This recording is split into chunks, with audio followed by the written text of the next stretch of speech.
minasyaitonir rajim. Bismillahirrahmanirrahim. Walaqad makkannakum fil ardi walaqad makkannakum fil ardi waja'alna lakum fiha ma'aisha qalilan ma tashkurun. Wallahu a'lam bimuradi. Damyakti teman-teman manggonkeun isun agum kung sira kabeh ya bani Adam anak Adam fil ardi ing dalam bumi. Waja'alna lan dadakeun isun agum lakum kadu sira kabeh fiha ing dalam ardi ma'aisha ing pirang-pirang sumber ekonomi bilyai kalawan iya ma'aish asbaban tegese pirang-pirang sebab ta'isuna biha kang pada harurip sira kabeh biha kalawan asbab jamu ma'isyatin yaiku jamane lapan ma'ish qalilam ma tashkurun. Kidik temenan ditakidil kilati kena ngukuhakeun makna kil tashkuruna syukuran sira kabeh ala zalika ingatase mengkono makannakum fil ard walaqad khalaqnakum thumma sawwarnakum thumma qulna lil malaikati isjudu li adam fasajadu illa iblis lam yakum binas sajidin. Wallahu a'lam bimaralan. Demiyakti teman-teman ngadamel ingsun agum ing sira kabeh abakum tegese pirang bapa sira kabeh abakum tegese bapa sira kabeh Adam nyatane kang yang Nabi Adam. Summa sawarnakum kani-kani ngarupakeun sunagum kum sira kabeh sawarna tegese ngarupakeun sunagum ing Adam wa antum bi dzariya sira kabeh ku tetep ing dalam geger Adam. Summa kulna kani-kani ngucap ingsun agung lil malaikati kadue pirang-pirang malaikat ngucap-ngucap ing lapad usjudu li Adam masarujud sira kabeh kadue kang ing Nabi Adam sujud tahiyatin bil hinai kalawan sujud tatakrama kalawan nyondongkeun baljin tegese bapane jin kana bainal malaikati kang ana ya baljin tetep ing dalem antarane malaikat lam yakum minas sajidin maranana ya iblis ikut tetep saking wong kang sujud kabeh kawaranana ya iblis ikut tetep saking wong kang sujud kabeh. Qala ma mana'aka alla tasjuda iz amartuk qala ana khairum minhu khalaqtani min nar wa khalaqtahu min tin qala fahbit minha fama yakunu laka an tatakabbara fiha fakhruj innaka minas sagirin. Wallahu a'lam bimuradi. Qala ngadawi Allah taala alam aluri Allah mana kau tak bersuci ku kang gaya maka ing sira Allah nyatawarana zaida utailana iku zaida sujud sira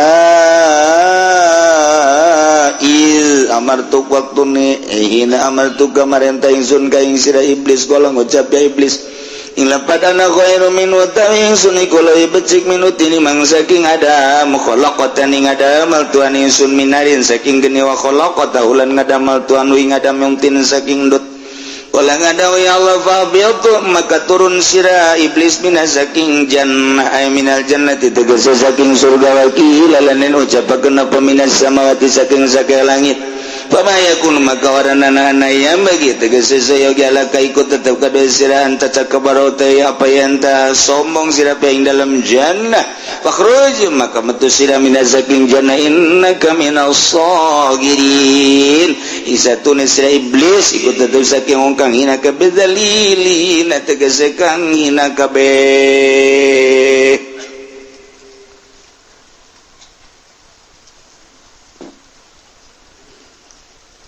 Gusti Allah ngadongengkeun tentang Kangjeng Nabi Adam jeung iblis dina Al-Qur'an aya dina 7 surah. Hiji dina surah Al-Baqarah, kadua ayeuna ke katilu kaopat kalima kagenep katujuh bakal dicarita. Ialah salah sahiji ayat tinu 7 ngajelaskeun tentang pembuatan manusia asalna. Tuluy nyaritakeun tentang buang kawarahna iblis. Termasuk deuk nyaritakeun permusuhanana setan terhadap manusia. Ieu diawali ku nitahna Gusti Allah ka seluruh makhluk nitah nurut jeung narima kana ajakan para nabi-nabi Allah subhanahu wa ta'ala. Di akhir urang kuari nitah nurut ka ajakan Kangjeng Nabi Muhammad sallallahu alaihi wasallam. Menurut ka ajakan Kangjeng Nabi iman ka Allah, iman ka anjeunna nu sakumaha dicaritakeun amantu billahi wa malaikatihi wa kutubihi wa rusulihi wal yaumil akhir wa bil qadari khairihi wa syarrihi minallahi. Aman jang dirina, aman jang sekitar, namun kabehan ketika henteu nurut kana ajakan Nabi Allah nyiksa mulai di dunia. Cak Allah kamari wa kam min qaryatin ahlaknaha fajaaha basuna. Ketika kaum geus teu nuturkeun ajakan para rasul, nu kuari dilanjutkeun ku para ulama. Buang kawarah makhluk teh teu nurut, lain saeutik negara nu dihancurkeun ku Gusti Allah. Kam min qaryatin ahlaknaha. Ulah ngeunah-ngeunah urang ge.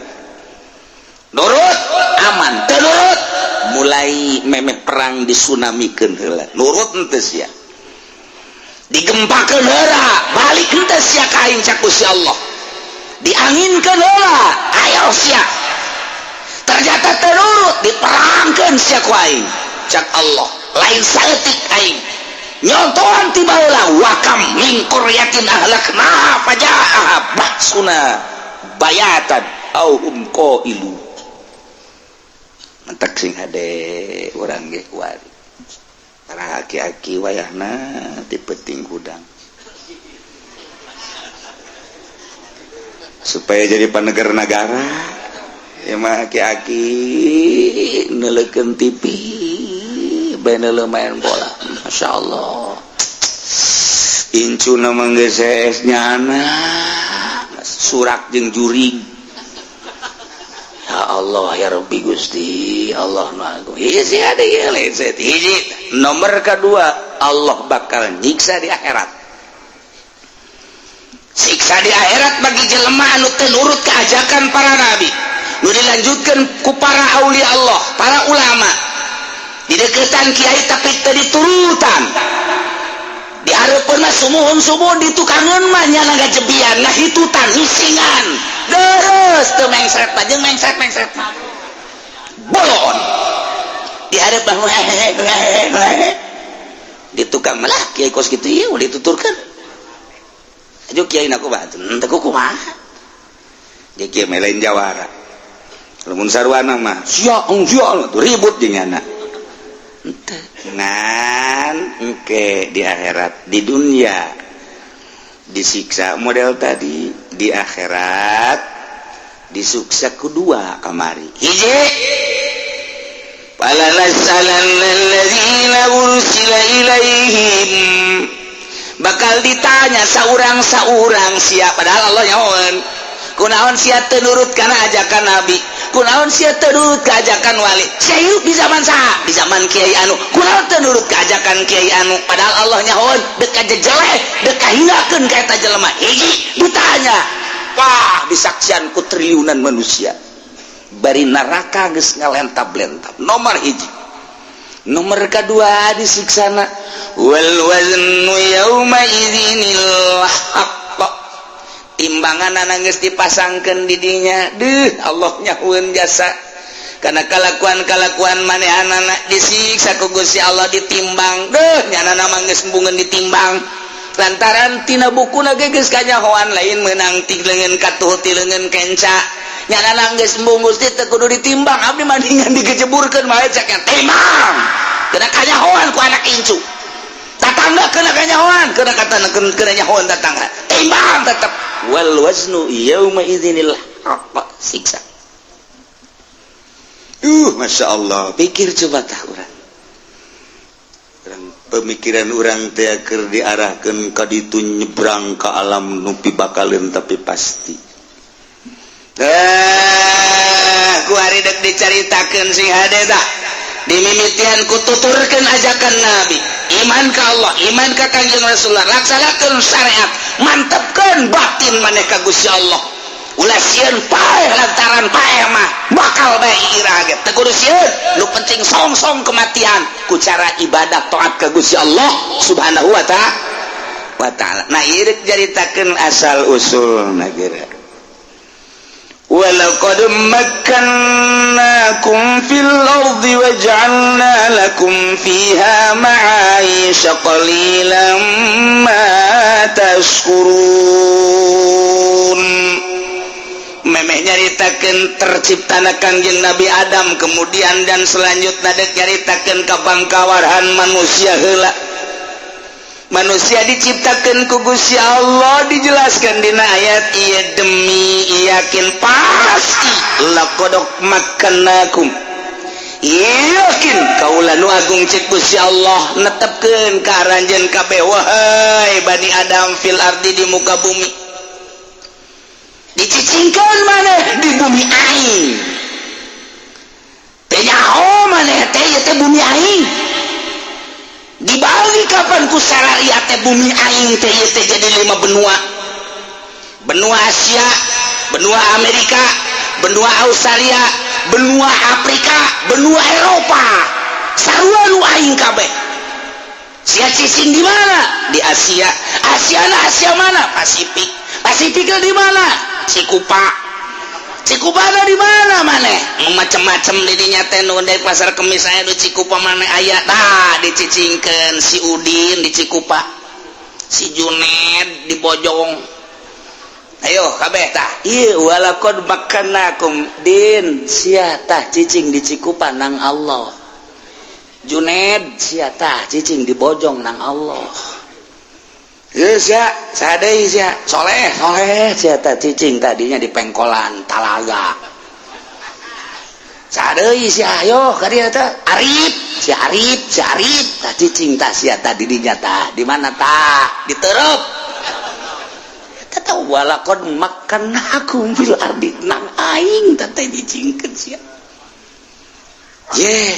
Mas Tono urang Jawa Tengah tepugu tegaru ka Indonesia ka Tangerang datangnya na ka dieu ngontrak nyana teh di Haji Arifin cing di dinya Mas Tono, si Agus urang Bandung jeung si Cepi datang nang saha eta nang Allah. Lamun urang Palembang, lamun urang kitu Padang, si Aprizal datang ke urang, si Tono datang di Jawa Timur kabeh datang ka dieu. Kan aneh kunaon atuh urang Pasar Kemis pindah ke Tegal. Model kapan? Kiai ulah doa baik gimana nih nuturkeun pamajikan kula ka Tegal heuy urang Tegal lagi kadari atuh kula dipuba aja pamajikan ngajak ka ditu da kusanaon melak bawang jeung siap bisa tuh tah atuh melak mamaling bawang geus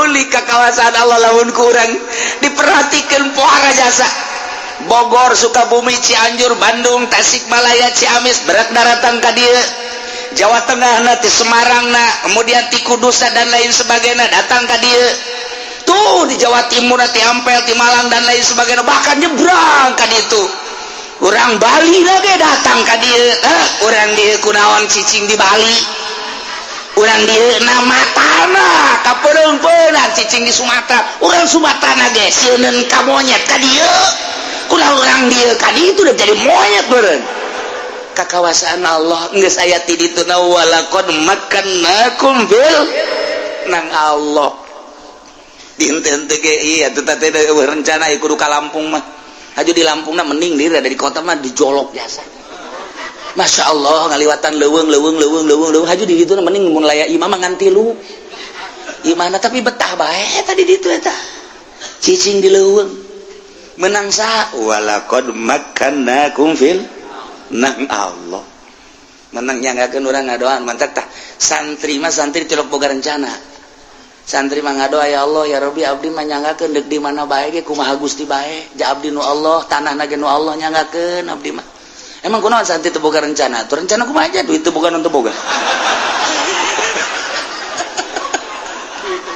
jangan rencana mah boga duit nyana duit teu gablek lan teu baglak paling anu pae di bare sholawat sakitu doang entek teu boga rencana di mana bae Gusti lah abdi bae tapi lain sambarangan gitu tambah cerita doang duit mah aya bae dunia mah aya bae ngan ku nemahna nyana lain ku sebab teu boga duit lain bisa diadu santri jeung nu lain santri duit teh lobaan mana deh santri bageus teh sieun-sieun aing mah teh sieun hirup di alam dunia sebab duit aya di bank ya emang sieun atuh henteu ai sia atuh aing mah tetep teu boga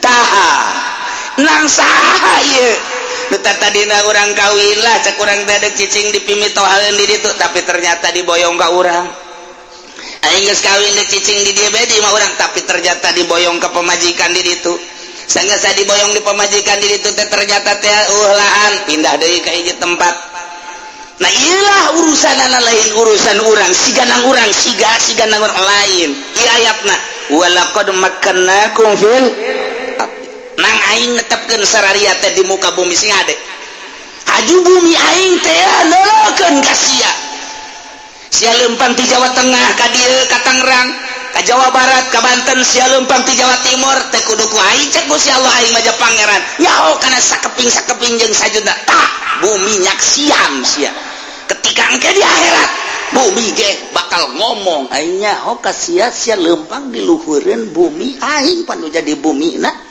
sia teh pan teu jauh bae ti urusan dunia teu pernah kamu sholat sakitu deuketna ge dicangkerem sia ku aing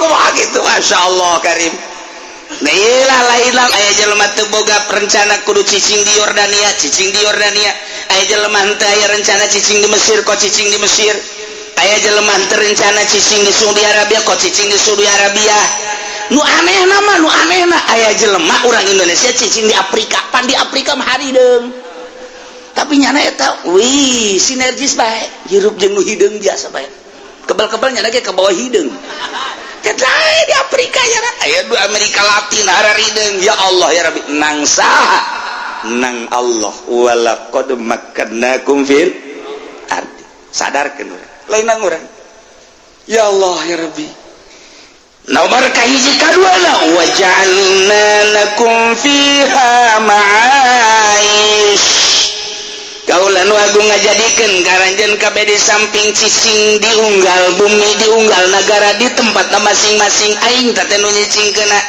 ku aing dijadikeun deui keur aranjeun kabeh di muka bumi teh sumber kehidupan sumber perekonomian sumber neangan dahareun jeung minuman salila hirup nu ditangtukeun nungguan ajal datang nyana ditetepkeun nu aya di pasar kemis nu aya di Cikupa nu aya di Bojong nu aya di Balaraja Curug dan lain sebagainya geus bugu orang pribumina di samping eta deui Allah ngajadikeun sumber perekonomian tepuguh teu karu kapan urang Jawa Tengah datang ka dieu ngalamar ka Cinglu sumber perekonomianna horenganan tulisanana aya di Cinglu aya anu di Egle aslina Egle wari geus eueuh ego aya nu spot geus areueuh eta geus areueuh aya anu di kitu pasir teh naon garang-garana pasir Gajah Tunggal aya nu di Gajah Tunggal aya nu di Asik sumber perekonomianna siganang urang nang Allah jabuktina urang dieu anu ngalamar deui ka Cinglu teu ditarima hese mae geus minta tulung ka polisi minta duit 2 juta dibere tapi asup mah henteu blol ta polisi polisi mana meureun tapi nu jelas seperti itulah Allah nu ngatur sing hade eta ya Allah ya Rabbi eta keur carita urusan pabrik aya nu sumber perekonomianna teh di PNS nyana jadi anak buah Jaki jadi bupati jeung anak buah Bupati Zaki aya anu jadi guru sumber perekonomianna teh aya anu dagang toge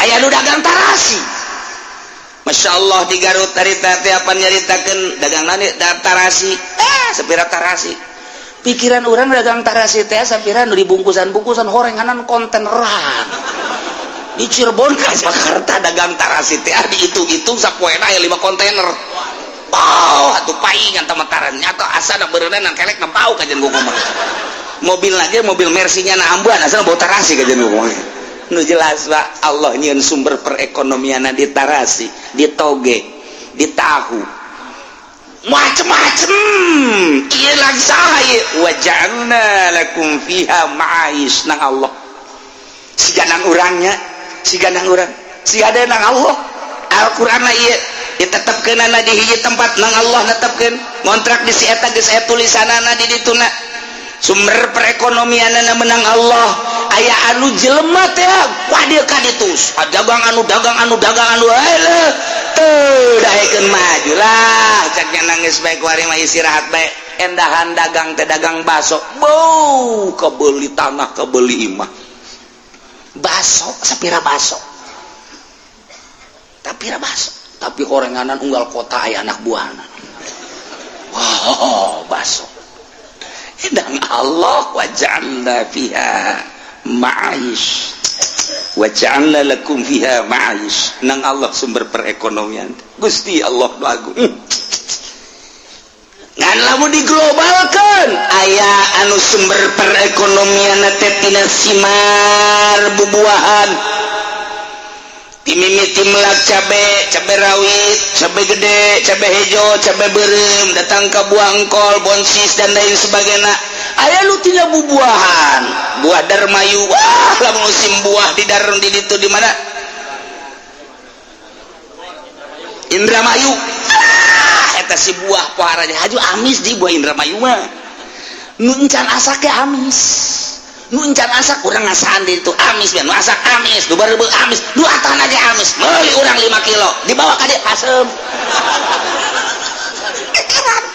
aya heran eta kos kitu eta model eta meuli di ditu arabeun dibawa ka dieu harasem nyaho jak urang nu milihan urang nu niat urang kos kitu bae nagarana teh mah mantap kuduna urang mun meuli 5 kilo dahar di ditu ka mengsret geus di ditu ieu sumber perekonomian teh aya nu tina buah aya nu tina samangka dan lain sebagainya ieu menang Gusti Allah wa ja'alna lakum fiha ma'ais ya Allah ya Rabbi urang lamun di Cilongok mah di dieu ti baheulana ge tilok aya palawija paling ge pare jagong dangdeur paling cabe di dieu teh sakitu doang nyebrang kasepatan ka ditu ya Allah kucai aya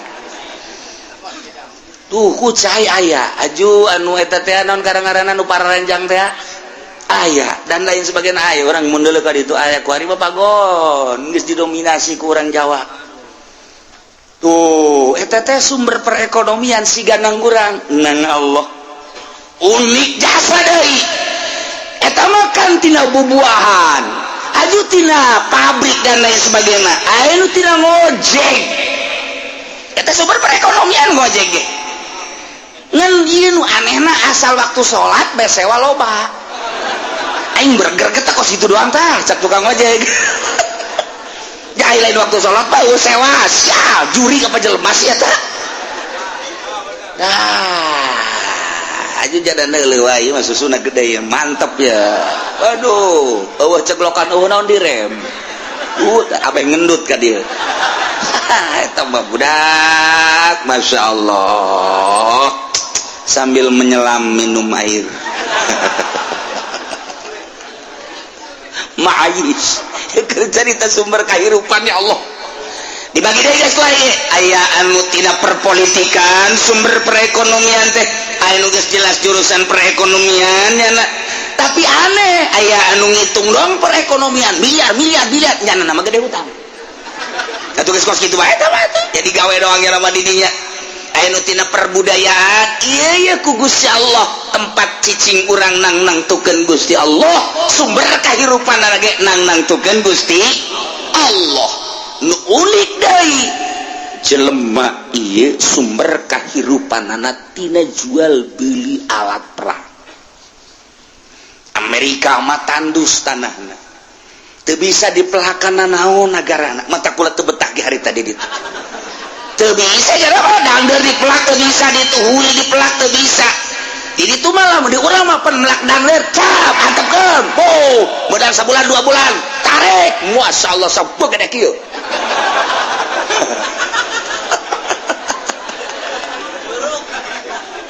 jararati hui jadi hui dangdeur jadi dangdeur di Amerika melak hui cabut jadi nuklir model di Amerika mah tah nyana teh ya neuli Indonesia kabita namun di dieu jana naik mobil ke Bandung kun jalan gitu pada larang naon garang-garana itu tol ningali di Purwakarta Karawang kali itu beuh tatangkalan naon eueuh jaya kabeh awi timimiti awi haur datang awi ampel awi gede awi araya kabeh cau timimiti cau anu leutik datang ka cau nu gede araya kabeh tangkal nu dipelak mah geus karuhan nu teu dipelak are aya eta orang Amerika ngahaneng bae kieu kos kebodewen subur awan cek teh nyana subur tapi tetap aing yang menang untung cak Amerika tetap dibawa ku aing kauntunganana lobby lah nyana lobby ku nyana melalui perpolitikan baheula mah lobby teh hanya perekonomian ku ari geus asup ka tubuh perpolitikan ngeri urang untuk meraup keuntungan lamun emas diala tek dibawa ke Amerika dikelola di kapal bawa ka ditu urang ngegel curug doang teu nyaho sabaraha eta nu dibawa sabaraha nah eta dibawa dengan begitu saja urang neuleukeun tapi deres kene lamun kieu mah diangkat dikelola di urang sageus dari kanyahoan sekian ton ieu emasna minimal atuh kaluarkeun 10% jang pajakna deres kene ieu bahkan henteu kitu rauk bawa ka kapal kelola di ditu urang nu urang dibawa kunyana dikelola di ditu teu boga pajak-pajak dacan urang mun nyaritakeun kitu kan biadab tah nu kuari akan menandatangani kamari nu mantak diperjuangkan dia si itu nu eleh supaya ulah diperpanjang eta kakarak satu sudut eta urang teh ngan ieu teh tanah aing menang memperjuangkan bapak kolot aing baheula diseret dinuklir dibom dan lain sebagainya memperjuangkan teh supaya anak incu teh subur makmur tapi ternyata nu kuari teu nyahoeun baheula bapak kolot teh kena atom teh nyahoeun bapak kolot teh dibrondong diseret dan lain sebagainya tinggal ngeunana ditandatangani perpanjang sekian puluh tahun deureus mun aya pajak asup pajak-pajak naja atuh beureunanan menang kitu ge ayanya orang-orang tertentu mun urang nyaritakeun kos kitu urang bisa jadi pemberontak ieu mah sakadarnya bae ulah bebeja ka sasaha engke ente ka ditu ngabeja deui ieu kakarek satu kukula mun dicaritakeun aya sabaraha belas sian mantap marudah nah iya encan lain-lain. Nah, ieu keur carita wa ja'alna lakum fiha ma'is. Amerika teu bogaan duit lamun eta nuklirna teu dijual, lamun eta senjatana teu dijual, lantaran nya mangandeukeun persenjataanana. Nu mantap hayang boga duit teh kudu ngajual senjata, otomatis kudu aya nu perang ge senjata mah tuh aing teh perang mandek sanu meuli. Ja ieu ge urang ge tuh aing teh deuk jambal mah teu meuli tarasi. Urang meuli tarasi so teh deuk jambal itu kele, ieu kelantaran perang ieu otomatis beli senjata. Ya mau tidak mau Amerika teh kudu bisa ngadu domba supaya perang. Berarti negara paling biadab jalan sebab ngadu domba ke negara jeung negara supaya perang. Maksudnya dek kaloloskeun jual belinya anak supaya boga duit. Kos kitulah negara diciptakeun ku Gusti Allah ma'is hati-hati dinya. Nu mantap adan kasogi orang terkaya sadunia sebab nyanalah anu jual beli senjata. Ketika anu perang nyana booking di Amerika, booking di Uni Soviet, jual. Iyalah manusia terkaya sadunia. Orang mah dipakai bayar sendal kasogi betenya homu tong dongeng mah. Teu dongeng na urang make sendal cepit, ieu naon kasogi, Atuh sia mah koski itu si belon. Jelema anu luar biasa. Toh. Nah, wa ja'alna lakum fiha ma'is. Macam-macam. Sama anu tina jual beli senjata nuklir atom dan lain sebagainya. Kabelah diana aya anu tina jual beli pakaian, kabelah diana makanan minuman dan lain sebagainya. Terus nang Allah lain nang urang makmur lain makmur deui, subur lain subur deui. Kanikmatan anu luar biasa ku Gusti Allah dibikeun terhadap manusia. Cuman hanjakal qalilam ma tashkurun. Saetik pisan anu syukuranana. Qalilan teh saetik ditaukidan ku make ma. Jadi qalilam ma pisan. Lamun teu kitu awas ya ngomong. Quran baca hese atuh. Ke di dina mah litak kijil kilah. Oh harap pisan saetik pisan ieu mah bersyukurna. Kuari masih Junet bae kamari teh tuh keur aya pas-pasan mah dae ka mushola azan komat ngabersihan mushola barang boga mio kuari geus daekeun ka mushola qalilam matas. Ustad Junet nu kamari ieu teh keur balik di pondok mah kararasakeun keneh meureunana netep eta di luhurna ditendeunan lauk asin di dinya nikmat jasa kuari barang wauh jeung camat wauh jeung bupati ti loka masjid qalilam ma sial tak ki Junet. Ayo coba kamari ieu mah keur rada lumayan kakarak ge engket-engket ibadah teh beuh fakir miskin ge ngara usaha teh fakir miskin teh kabeleteran bae tah doakeun supaya maju didoakeun ku fakir miskin ku jeung yatim piatu kuari mah geus makmur pohon qalilam ma taskurun. Kamari mah bager ka pamajikan bager ka anak bager ka incu bager ka tetangga kuari mah barang maju qalilam ma taskurun. Lamun ditanyakeun ka mana Abah Haji mah di hotel. Ka mana Pak Haji mah keur di puncak. Ka mana Pak Haji mah keur di Lembang di ditu. Ka mana Pak Haji ngubur sasana meureun Pak Haji tah. Qalilam ma iyalah nu kuduna mah makin maju makin loba ma'is makin mantep kahirupan lantaran dibuka sumber kahirupan nyana geus aya dina ngeunaheun kudu leuwih mantep ibadah ka Gusti Allah tapi ternyata pakai maksiat. Qalilam ma tashkurun. Sadarkeun diri urang bahwa urang ditetepkeun ku Gusti Allah di hiji tempat kampung anu ngontrak meuli dan lain sebagainya nang Allah. Urang hanya wayang dilempang-lempangkeun ku Gusti Allah. Nomor kedua sumber kahirupanana nu tina dagang asongan, dagang dorongan, dagang jongkok, dagang dan lain sebagainya sampai ka jual beli nuklir ieu ge meunang Gusti Allah ngan kadituna setelah cicing di hiji tempat kahirupan geus luar biasa. Qalilam ma lain bersyukur ka Gusti Allah endangan kufur ka Gusti Allah. Nauzubillah min ieu jelema loba nu ngaji di dieu kulantaran teu boga duit. Teu boga duit ya. Bebeja ka tatanggana ge ngaji emang kunaon leh usaha keur harese cek kitu. Utang ge teu kabayar ni ngaji cek kitu. Tuh belon pada tepor. mun keur boga duit batu gaji Pak Haji pernah ngaji ka Cilawa ngerti lah bae dek ka mana tuh Pak Haji boga janji di Cikande jeung saha lah ulah ngomong salam bae ka kiai heuh mah angonan teh budak datang minggu hareup Pak Haji urang ngaji kayak minggu hareup cenah ieu teu kaburu Masya Allah tuh boga duit mah kos kitu teu boga duit mah iceus jana tapi lamun boga duit atuh eta Masya Allah qalilan ma maya dongeng aya hiji jelema sugih tapi kurang bersyukur aya nu ngahadamna wali ngan teu kajangan wali atuh biasa bae dicarekan bae karena ge sugih nu sugih mah pan bisa dengan nyarekan doang padahal mah lamun dipigawe ku jana ge modar dan nu sugih mah kos kitu ku bos teh bisa ngan tujak-tujuk jeung nyerekan aya ngahadam sebulan 2 bulan 3 bulan aya satahun mah meureun siakat cek bos aing mah ieu kasia ieu asal lita we teh cukup sakali asal lita we kasia teh cukup sakali ka hayang aing mah aing sakali lita beres ieu mah kayak aing lita deui aing teh capek aing kasia gas boleh dikuari asal sakali perintah selesaikan mangga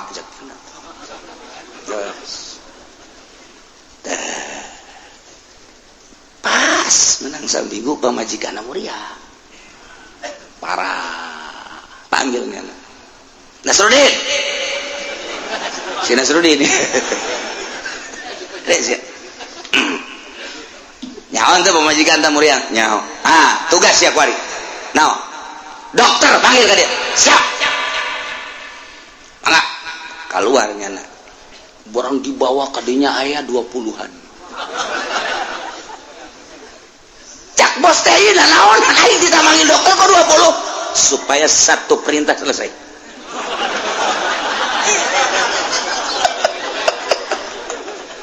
cak hatena bangkawarah ya bos sekali-sekali ku aing lah pokoknya dinasehatan nya nih tadi saya Nasruddin ilang loba-loba kan kudu dibayar bos pamajikan bos murian dokterna tuh nu make putih-putih eta dokter nu dua deui eta pegawena beusi deuk ngagerus obat dan lain sebagainya eta nu itu tuh nu 5 tuh beusi butuh digotong ke rumah sakit itu nu opat ari nu itu deui itu mah tuh tukang meuli boeh beusi kebenaran paeh si itu meuli boeh nu opat deui tukang ngeru kuburan beusi aju modal tah teu kudu hese sakaligus sial cak bos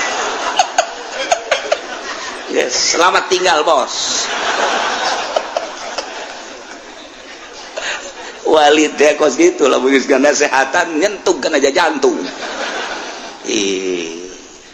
kali-kali sana sedih nggak di naon bos emang menurut prediksi saya mah kos gitu udah urus jadi berarti mau cagar ulah ngomong bos kan ulah kena balik bayan 20-an nyawa pakai kabeh meh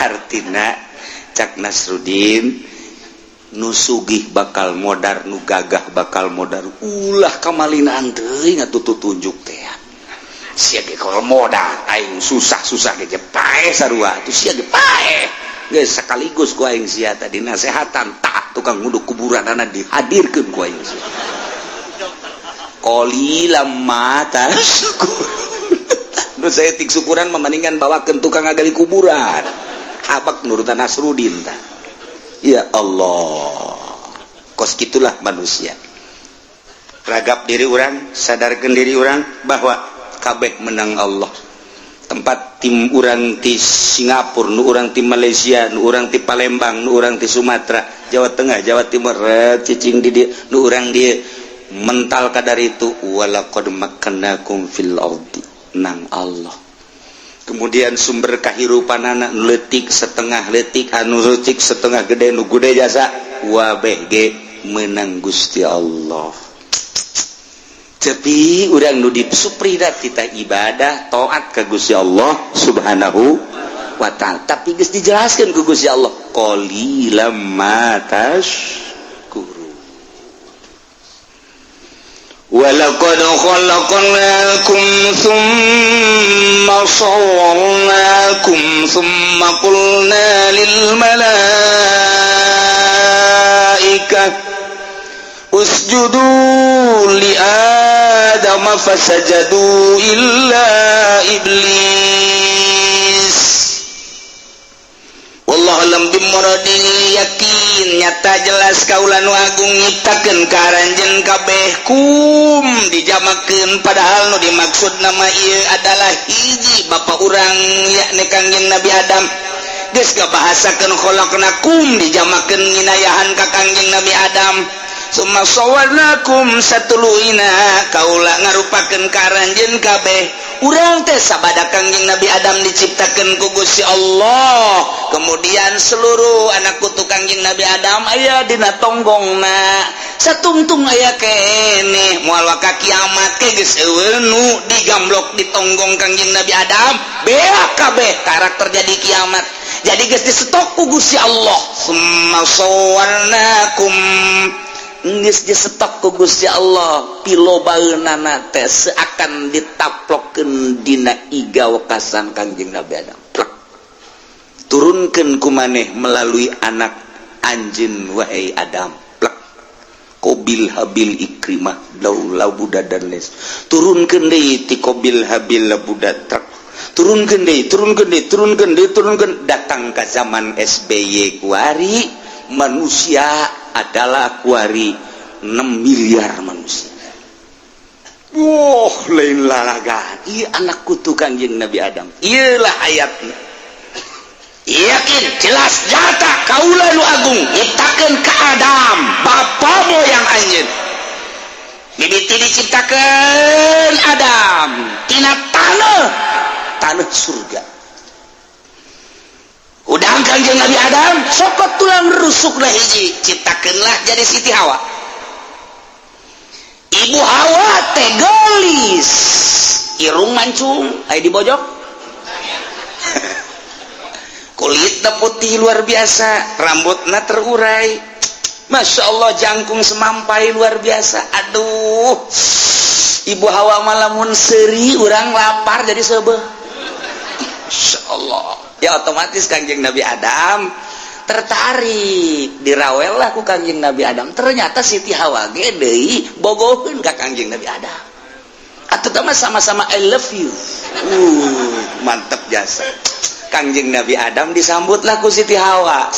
Cak Gusti Allah stop. Ulah main rangkul-rangkulan dan.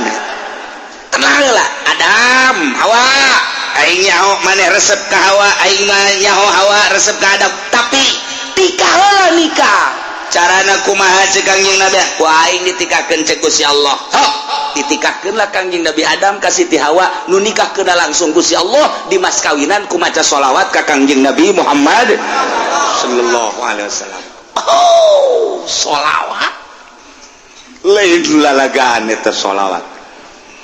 Dikawinkeun lah ku Gusti Allah. Plek. Kangjeng Nabi Adam teh jeung Siti Hawa.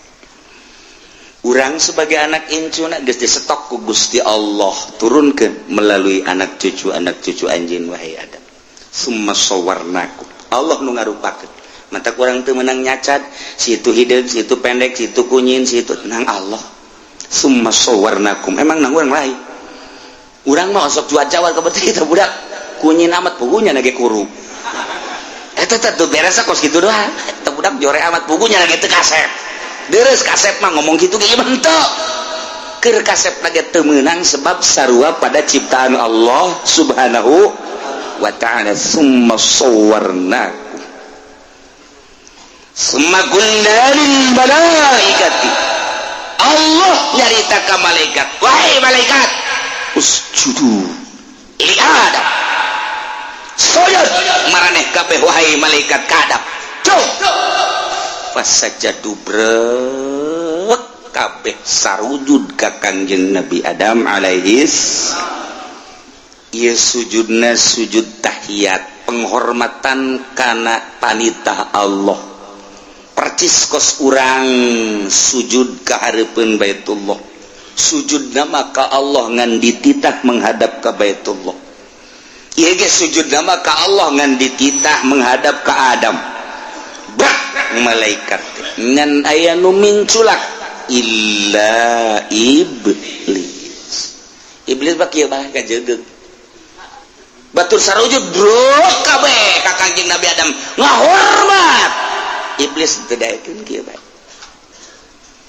ieu lamun ku ahli ngaji mah panjang moal anggeus sapoe mun dibongkar teh bahasa fasajadu illa iblis lantaran ieu bahasa istisna sedangkeun dina istisna teh aya istisna mutafsil aya istisna munfasil etalah bahasa teh istisna teh aya ijab aya nafi tah ieu teh nu di istisna teh apa sapagodos jeung mustasna minhu teh apa henteu lantaran urang lamun ngaji bab istisna teh istikhrajus nu sabenerna mah tapi kan di dituna aya komal qaumu ila zaidan aya komal qaumu ila imaron na ieu lah apakah iblis sajinis jeung malaikat apakah henteu lamun malaikat teh sajinis iblis teh sajinis jeung malaikat atuh berarti kitab Allah cek tadi lil malaikati atuh memang ngajegeug lagi atuh lain ka malaikat ieu ja iblis henteu jadi masalah tapi kok jadi masalah berarti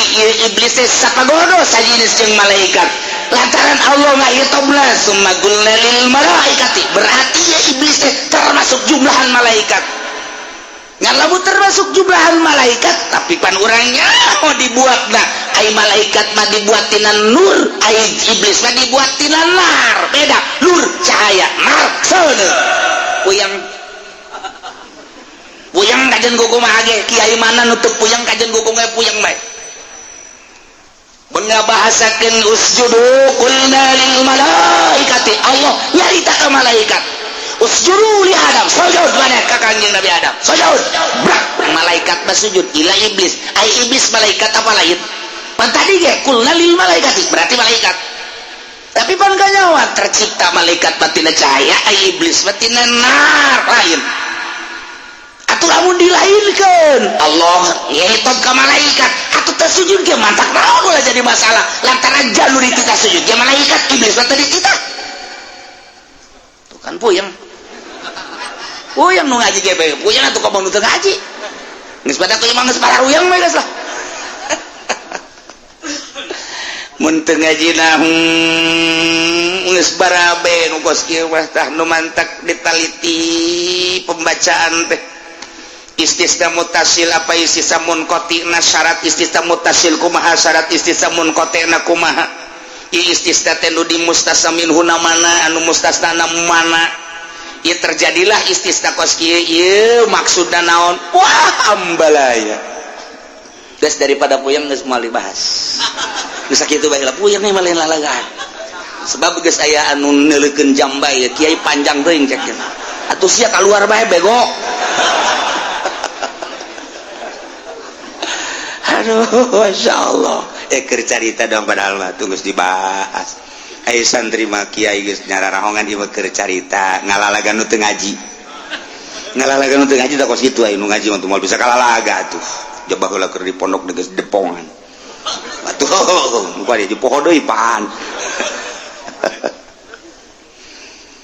illa iblis kecuali iblis abal jin iblis teh bapa jin ya nama karena bainal malaikat jadi lain termasuk malaikat abal jin bapa moyang jin adalah iblis terciptana tina nafseun ai malaikat terciptana tina nur cahaya ari Kangjeng Nabi Adam diciptakeun ku Gusti Allah min tin tina endut kiai endut sih naon sih mah teh endut aja endut mah gendut endut teh lempung taneuh eta endut ngaranna taneuh dicokot taneuh tina berbagai warna taneuh diaduk-aduk ku Gusti Allah kemudian dirupakeun Adam dibaringkeun iblisna wah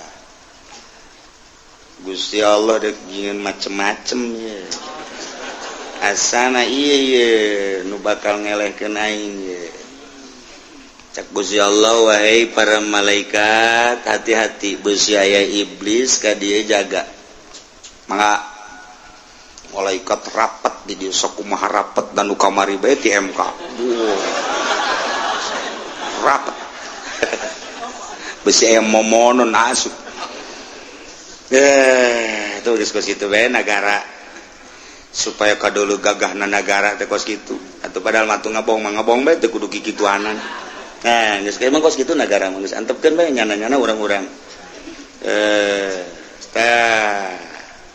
Diintip bae ku iblis. Itu bae ieu macam-macam Gusti Allah ini. Ieu asana ieu.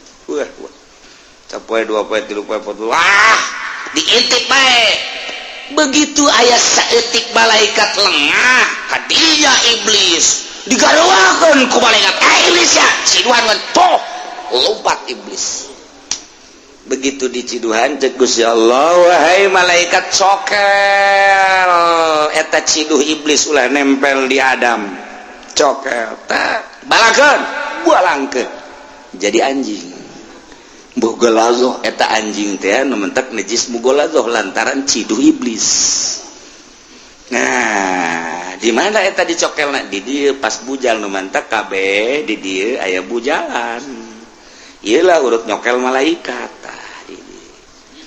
Lamun nu bujalan eta teh kuda ngaranna. Mantak lupa tak kencang mun nu bujalan. Kabeh rata-rata aya bujalan. Malah bujalna aya nu doton ka hareup. Ila iblis wateurekeun sujud ka Adam mantak lam yakum minas sajidin. Iblis terek sujud ka Kangjeng Nabi Adam. Gusti Allah dipanggil iblis. Qul cak Gusti Allah ma manaka la tasjuda id amartu. Naulu halangan ka maneh sehingga maneh teh teu daek sujud ketika aing marentah ka anjeun teh sujud. Maneh teh sujud kunaon? Ngejawab iblis qul ana khairum minhu pan abdi mah leuwih bagus tibatan Adam. Kosian aku leuwih bagus.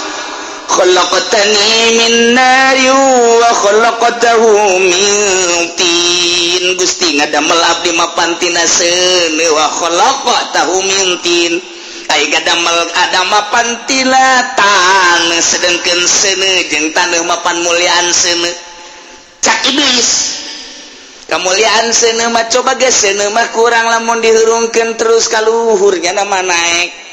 Terus kaluhur datang ke awang-awang seuneu nu kahandap ai bumi mah kapan ngabaged ayeuna dihandap geus kulantaran ngabaged atuh muliaan kaula nu diciptakeun tina seuneu hiji nomor kadua seuneu mah bisa ngarusakna gampang jasa blek rubuh bae tapi taneuh mah nya mah ngabaged bae mantak muliaan kula lantaran kula mah bisa ngarusak dengan cepat.